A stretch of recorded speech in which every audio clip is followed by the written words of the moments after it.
तो गाइस ये anime series तुम्हारे डिमांड के ऊपर ही थी, तो प्लीज इसे लास्ट तक देखना। तो एनिमे की शुरुआत में हम अपने मेन कैरेक्टर कोमूरा को देखते हैं, जो एक लड़की के बगल में जाकर बैठ जाता है और सोचने लगता है कि मैं इस लड़की को 3 दिनों से जानता हूँ और ये सबसे बहुत ही ज्यादा अलग है। भले ही इसने चश्मे पहन रखे हो पर लेकिन मैं इसे बिना चश्मों के भी देखना चाहता हूँ। और हम अगले दिन का सीन देखते हैं जहाँ पर कोमूरा क्लासरूम में आकर देखता है कि आज उस लड़की ने ग्लासेस नहीं पहने हैं। और हम उस लड़की को देखते हैं जो अजीब सी हरकतें कर रही होती है। और यहाँ पर कोमूरा अपनी सीट पर बैठा हुआ सोच रहा होता है कि क्या मैं इससे पूछूं कि आज इसने अपने ग्लासेस क्यों नहीं पहने हैं। लेकिन तभी वो लड़की कोमूरा से बोलती है कि मैं वैसे तो ग्लासेस पहनती हूँ पर लेकिन आज मैं पहनना भूल गई हूँ। जिस पर कोमूरा सोचता है क्या ये मुझसे बात कर रही है, और वो कहता है ये अच्छी बात है, पर लेकिन जब इसे बिना चश्मों के कुछ भी दिखाई नहीं देता है तो वो अपने घर तक यहाँ से कैसे आई। शायद कभी कभी लोगों से गलती हो जाती होगी पर लेकिन मैं आज इस लड़की की पूरी मदद करूंगा। और तभी वो लड़की कोमूरा से हिस्ट्री की बुक के बारे में पूछने लगती है, जिस पर कोमूरा कहता है कि तुम अपना बैग मुझे दिखाओ, मैं तुम्हें वो बुक ढूंढ कर दे देता हूँ। पर लेकिन वो लड़की कोमूरा को अजीब नजरों से घूरने लगती है। ये देखकर कोमूरा उसे अपनी हिस्ट्री की किताब दे देता है, पर लेकिन तभी वो लड़की अपनी सीट के साथ कोमूरा के बगल में आकर बैठ जाती है। और ये देखकर कोमूरा बहुत ज्यादा डर जाता है और वो नीचे गिर जाता है, जिससे वो लड़की बोलती है कि हम इसे साथ में पढ़ सकते हैं। कोमूरा कहता है कि नहीं, मुझे अब इस बुक का कोई काम नहीं है, तुम इसे पढ़ सकती हो। और यहाँ पर हम कोमूरा को देखते हैं जो अपने मन के अंदर को सोच रहा होता है, लेकिन तभी वो लड़की उसके बहुत ज्यादा पास आ जाती है, जिसपे वो पूछने लगता है कि अब तुम्हें क्या हुआ। और वो लड़की पूछने लगती है कि आखिर तुम हो कौन, जिसपे कोमूरा बोलता है कि मेरा नाम कोमूरा है। और वो लड़की बोलती है अच्छा तुम तो वही हो जो मेरे सीट के बगल में बैठते हो, तुम्हारा बहुत बहुत शुक्रिया मेरी मदद करने के लिए। और फिर हमें थोड़ी देर बाद दिखाया जाता है कि छुट्टी हो चुकी है और जो कोमूरा होता है वो लॉकर रूम के पास जाता है, लेकिन वो देखता है कि वहाँ पर पहले से ही मियो बैठी हुई है। यहाँ पर जो कोमूरा होता है वो मियो से कहता है कि तुम यहाँ पर क्या कर रही हो, जिस पर मियो बोलती है कि अब तुम कौन हो।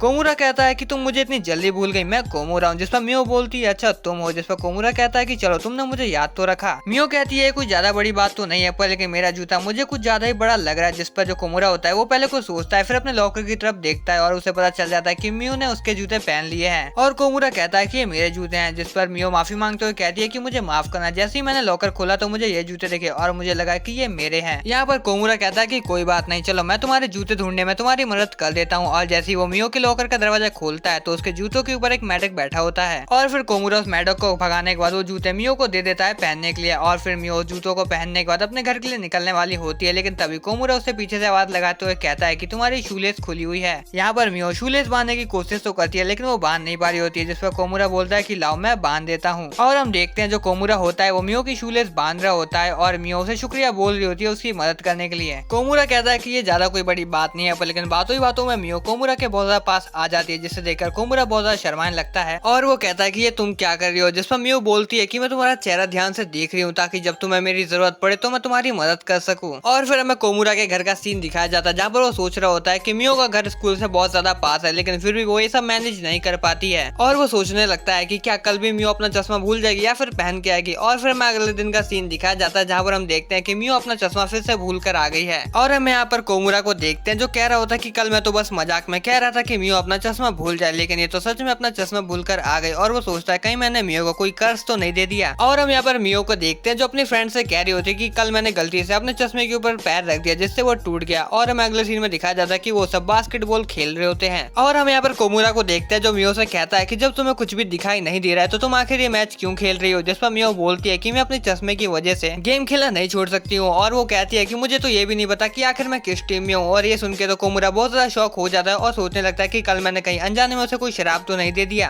और वो सोचता है कि ये मेरी गलती है तो मुझे इसे ठीक करना पड़ेगा। और वो मियो के आगे आ जाता है और कहता है कि तुम चिंता मत करो, मैं तुम्हें बचाऊंगा। और मियो भी कोमूरा के पीछे आ जाती है, पर लेकिन वो उसके कुछ ज्यादा ही पास आ जाती है जिससे कोमूरा शर्माने लगता है, लेकिन पहली बॉल में कोमूरा आउट हो जाता है। और हमें अगले सीन में कोमूरा को दिखाया जाता है जो खेल की वजह से बहुत ज्यादा थका हुआ होता है, लेकिन जब वो मियो को इतने पास से बुक पढ़ता हुआ देखता है तो वो सोचता है कि मुझे भी पढ़ाई करनी चाहिए। लेकिन तभी टीचर मियो को खड़ा होने के लिए बोलते हैं, पर लेकिन मियो खड़ी नहीं होती है। और कोमूरा उसकी मदद करना चाहता था, पर लेकिन वो देखता है कि मियो तो यहाँ पर सो रही है और वो सोते हुए कोमूरा को बचाने की बात कह रही होती है। और ये देखकर कोमूरा सोचता है कहीं मैंने इसे सच में तो कोई कर्ज नहीं दे दिया है। और यहाँ पर कोमूरा मियो को उठाने की कोशिश करता है अपना हाथ बढ़ाकर, पर लेकिन वो उसे नहीं छू पाता है क्योंकि उसे बहुत ज्यादा शर्म आ रही होती है। और वो डिसाइड करता है कि वो मियो की मदद करेगा। और कोमूरा टीचर को कहता है कि मियो आज अपना चश्मा भूल गई है, इसलिए वो बुक को बड़े नजदीक से पढ़ रही है। और ये बंदा उसकी बात भी मान जाता है। अगर यही चीज मेरी क्लासरूम में हुई होती तो हमारा मैथ वाला टीचर पहले तो हमारे बाल पकड़ के उठाता, फिर 3 रैपटे मारता, फिर हमें बोलता कि जा बेटा मुंह धोकर आ। तो गाइस वीडियो पर वापस आते हैं। तो यहाँ पर कोमूरा सोच रहा होता है कि अब ये सही मौका है मियो को उठाने के लिए, पर लेकिन वो देखता है कि मियो उठ गई है और वो अपना चश्मा ढूंढ रही होती है। और यहाँ पर मियो कोमूरा की तरफ देखती है और उसे ऐसा लग रहा होता है कि वो उसका डैड है और वो कहती है कि मेरा चश्मा कहाँ रखा है। यहाँ पर कोमुरा सोच रहा होता है कि शायद मियो नींद में है, लेकिन जो मियो होती है वो वापस से सो जाती है कोमुरा के कंधे पर अपना सर रखकर। और यहाँ पर कोमुरा सोच रहा होता है कि वो जिस लड़की को इतना ज्यादा पसंद करता है वो उसके कंधे पर सर रख के सो गई है। लेकिन तभी ये गंजा वापस आ जाता है और पूरे मूवमेंट की बैंड बजा कर रख देता है। और हमें अगले दिन का सीन दिखाया जाता है जहाँ पर मियो वापस से आंखें सिकोड़ कर देख रही होती है और यहाँ पर कोमुरा को पता चल जाता है कि वो वापस से आज अपना चश्मा भूल गई है। और तभी मियो कोमुरा के बहुत ज्यादा पास आ जाती है, जिसे देखकर कोमुरा बहुत ज्यादा शर्माने लगता है और वो ऊपर वाले का शुक्रिया अदा कर रहा होता है कि मियो आज वापस से अपना चश्मा भूल गई। लेकिन तभी मियो बताती है कि आज उसने कॉन्टेक्ट लेंस पहने हुए हैं और वो कोमुरा को बिल्कुल अच्छी तरह से देख सकती है। और हमें अगले दिन का सीन दिखाया जाता है जहाँ पर मियो और कोमुरा लंच ड्यूटी पर लगे हुए थे और यहाँ पर मियो अपना चश्मा वापस से भूल गई थी और वो जरूरत से ज्यादा स्टूलों की कटोरी में डाल रही थी, जिस पर कोमुरा उसे जगह बदलने का ऑफर देता है। पर लेकिन मियो कहती है नहीं, ये मेरा काम है तो मुझे इससे पूरा करना होगा। कोमुरा कहता है चलो ठीक है, बल्कि तुम थोड़ा कम स्टूल डालो, जिस पर मियो बहुत ही ज्यादा कम डालने लगती है। जिस पर कोमुरा बोलता है कि तुम्हें कोई दिक्कत तो नहीं है, जिस पर मियो बताती है कि उसे भूख लग रही है। लेकिन तभी वहाँ पर एक लड़का आ जाता है जो और मीट लेने के लिए आया होता है, जिस पर मियो कहती है कि अगर मैं तुम्हें मीट की जगह आलू दे दूं तो तुम्हें चलेगा ना, जिस पर वो लड़का मान जाता है। पर लेकिन यहाँ पर मियो को कुछ भी दिखाई नहीं दे रहा होता है, इसलिए वो आलू की जगह उसे मीट ही दे देती है। यहाँ पर कोमुरा सोच रहा होता है कि मियो मीट को अलग निकाल के रख रही है, शायद वो उसे बाद में लंच में खाएगी। और कुछ देर बाद इन लोगों की शिफ्ट खत्म हो जाती है और यहाँ पर जो मियो होती है वो कोमुरा को लंच देने के लिए आई होती है और वो कहती है कि मैंने उस लड़के को जानबूझकर आलू दिया ताकि वो मीट कोमुरा के लिए बचा सके, क्योंकि कोमुरा ने उस दिन मियो की मदद की थी और उसका कर्ज मियो उतारना चाहती थी। और कोमुरा को याद आता है कि मियो ने कहा था कि वो उसको वापस रीपे करेगी। और यहाँ पर मियो ये बात सभी लोगों को बताने से मना कर देती है, पर लेकिन सभी लोगों ने ये बात पहले ही नोटिस कर ली थी। और जब वो लोग खाने के लिए बैठते हैं तो स्ट्यू के अंदर खाली आलू ही होते हैं। और फिर एक हफ्ते बाद सभी लोग स्कूल में आना स्टार्ट कर देते हैं और मियो भी अपना चश्मा भूल जाती है। लेकिन वो कॉन्टेक्ट लेंस लेकर आई होती है और वो उन्हें लगाने वाली होती है, पर लेकिन वो कहती है कि कॉन्टेक्ट लेंस उसे बहुत ज्यादा बकवास लगते हैं, खासकर उन्हें आंखों से निकालना। और मियो को इस हालत में देखकर अपना कोमुरा कहता है कि अगर तुम्हें ये चीज पसंद नहीं है तो तुम्हें नहीं करनी चाहिए, वो उसे बचाएगा। और मियो को इस हालत में देखकर कोमुरा कहता है कि जो चीज तुम्हें पसंद नहीं है वो तुम्हें नहीं करनी चाहिए, और वो उसको कहता है कि वो उसकी हेल्प करेगा। पर लेकिन कोमुरा इस बात को इतनी जोर से बोलता है कि पूरी क्लास ही सुन लेती है और वो सोचने लगती है कि आखिर ये बंदा बोल क्या रहा है। पर लेकिन मियो इस बात को सुनकर बहुत ज्यादा खुश होती है। और हमें अगले दिन का सीन दिखाया जाता है जहाँ पर मियो चश्मा पहनकर आई होती है, लेकिन फिर भी वो अपनी आंखें सिकोड़ कर देख रही होती है, जिस पर कोमुरा उससे पूछता है कि तुम चश्मा पहनकर आई हो लेकिन फिर भी आज अपनी आंखें सिकोड़ कर क्यों देख रही हो। और तभी उनके क्लास में एक लड़का आता है और उसने भी चश्मा पहना हुआ था और उसके भी चश्मे पर धुंध जम गई होती है, जिसे देखकर मियो कहती है कि उनके क्लास में कोई अजनबी घुस गया है। जिस पर कोमुरा उसे समझाता है कि ये लड़का उनके ही क्लास का है। मियो कहती है कि शायद लोगों को भी उसे पहचानने में दिक्कत होती होगी, पर लेकिन वो बोलते हैं कि जब तक कोमुरा उसे पहचानता है तब तक उसे कोई दिक्कत नहीं है। और ये बात सुनकर कोमुरा बहुत ज्यादा खुश होता है और तभी मियो कोमुरा से उसका नंबर मांगती है और जो कोमुरा होता है वो बिना किसी दिक्कत के अपना नंबर मियो को दे देता है। और फिर नंबर एक्सचेंज करने के बाद मियो कोमुरा से कहती है कि वो अपना अक्सर चश्मा भूलकर आ जाती है, शायद कोमुरा को उसकी मदद करनी पड़ेगी। जिस पर कोमुरा बोलता है कि तुम ये बात अपने घर वालों को क्यों नहीं बताती हो, जिस पर मियो बताती है कि उसे शर्म आती है। पर लेकिन जब वो कोमुरा के साथ होती है तो उसे कोई बात की दिक्कत नहीं होती है। और ये बात सुनकर कोमुरा बहुत ज्यादा खुश हो जाता है और वो खिड़की के पास जाके भगवान को शुक्रिया अदा करता है कि उन्होंने कोमुरा को इतनी क्यूट लड़की के पास बैठाया। और हमें कुछ दिनों बाद का सीन दिखाया जाता है जहाँ पर मियो कोमुरा को स्टेशन पे आने का मैसेज करती है और ये मैसेज देखकर कोमुरा अपने बेड से नीचे गिर जाता है और वो सोचने लगता है कि आखिर मियो उसे वहाँ पर क्यों बुला रही है। पर लेकिन बिना कुछ सोचे अपना कोमुरा मियो से मिलने के लिए स्टेशन के पास पहुंच जाता है और वहाँ पर जाकर देखता है कि मियो वापस से अपना चश्मा भूल गई है। और वो मियो के पास जाकर पूछता है कि और कोमुरा उससे पूछता है कि आखिर तुमने मुझे यहाँ पर क्यों बुलाया, जिसको मियो बताती है कि जब वो ट्रेन से कहीं पर जा रही थी तो उसकी आंख लग गई और जब वो जल्दबाजी में ट्रेन से उतरी तो वो अपना चश्मा उसी के अंदर भूल गई। और वो कहती है कि उसे अर्जेंटली कहीं पर जाना है तो कोमुरा क्या उसकी वहाँ पर जाने में मदद करेगा। और यहाँ पर कोमुरा सोच रहा होता है कि आखिर ये तो एक डेट की तरह है ना, और वो ये सोच के बहुत ज्यादा खुश हो रहा होता है। लेकिन तभी मियो उसका हाथ पकड़ लेती है, पर लेकिन यहाँ पर कोमुरा अपने आप को घबराने से बचा लेता है और मियो उसे आगे बढ़ने के लिए कहती है। और जो कोमुरा होता है वो उसे उस दुकान तक लेकर आ जाता है और वो वहाँ पर जाकर देखता है कि मियो यहाँ पर इतनी दूर बस केक खाने के लिए आई होती है। यहाँ पर मियो चश्मा नहीं पहनी होती है इसलिए उसे केक नहीं दिखाई दे रहा होता है, जिस पर कोमुरा बोलता है क्या वो उसे केक खिला सकता है। और वो कोमुरा सोचने लगता है कि कहीं उसने ज्यादा तो नहीं बोल दिया ना। पर लेकिन जो मियो होती है वो कोमुरा के हाथ से केक खाने के लिए रेडी हो जाती है। पर लेकिन यहाँ पर कोमुरा सोच रहा होता है कि कहीं पहले उसे मियो के फादर की परमिशन तो नहीं लेनी चाहिए ना। पर लेकिन वो सोचता है कि ये सब बाद में देखा जाएगा और वो मियो को केक खिलाने लगता है। केक खत्म करने के बाद वो लोग चश्मे की दुकान पर जाते हैं। मियो बताती है कि उसने कुछ न्यू लेंसेज बनवाए हैं और वो उन्हें चेक करना चाहती है। और फिर दुकान के अंदर जाने के बाद मियो अपना चश्मा चेक करने लगती है और यहाँ पर कोमुरा सोच रहा होता है कि वो अपनी हाथ की स्किन को प्रिजर्व करके रखना चाहता है। कोमुरा अपने सपने से बाहर आता है और वो मियो को बोलता है कि तुम्हें अब दिखाई दे रहा है तो मैं घर चलता हूँ, जिस पर मियो बोलती है कि अब मैं तुम्हें देख सकती हूँ तो मैं तुम्हारे साथ और भी घूमना चाहती हूँ। और फिर मियो और कोमुरा और भी जगह घूमने के लिए जाते हैं और फिर हमें शाम का सीन दिखाया जाता है जहाँ पर मियो कोमुरा का शुक्रिया अदा कर रही होती है उसके साथ घूमने के लिए। और वो कहती है अब हम स्कूल में मिलेंगे और फिर मियो वहाँ से निकल जाती है। यहाँ पर कोमुरा सोच रहा होता है कहीं वो कोई सपना तो नहीं देख रहा है और वो अपने आप को चीटी काट कर चेक करता है, नहीं ये हकीकत है। और हम यहाँ पर मियो को देखते हैं जो सोच रही होती है कि कोमुरा बहुत ज्यादा अच्छा है, वो बिना किसी शिकायत के मेरे साथ घूम रहा था, पर लेकिन वो उसे याद आता है कि उसने बस पूरे दिन कोमुरा को ही देखा होता है। तो गाइस ये वीडियो यहीं पे खत्म होती है। और गाइस एक बात है कि मेरी लास्ट वीडियो पे बहुत ज्यादा अच्छे व्यूज आए थे और साथ ही बहुत लोगों का कमेंट आया था कि मुझे इसका सीजन 2 भी एक्सप्लेन करना चाहिए, और अगर तुम्हें उसका सीजन 2 चाहिए तो तुम मुझे कमेंट करके बता सकते हो। और गाइस इस वीडियो पे अगर अच्छे व्यूज आते हैं तो मैं इस वेब सीरीज को भी कंटिन्यू रखूंगा, वरना इसको डिसकंटिन्यू कर दूंगा। तो मिलते हैं नेक्स्ट वीडियो में। Thanks for watching.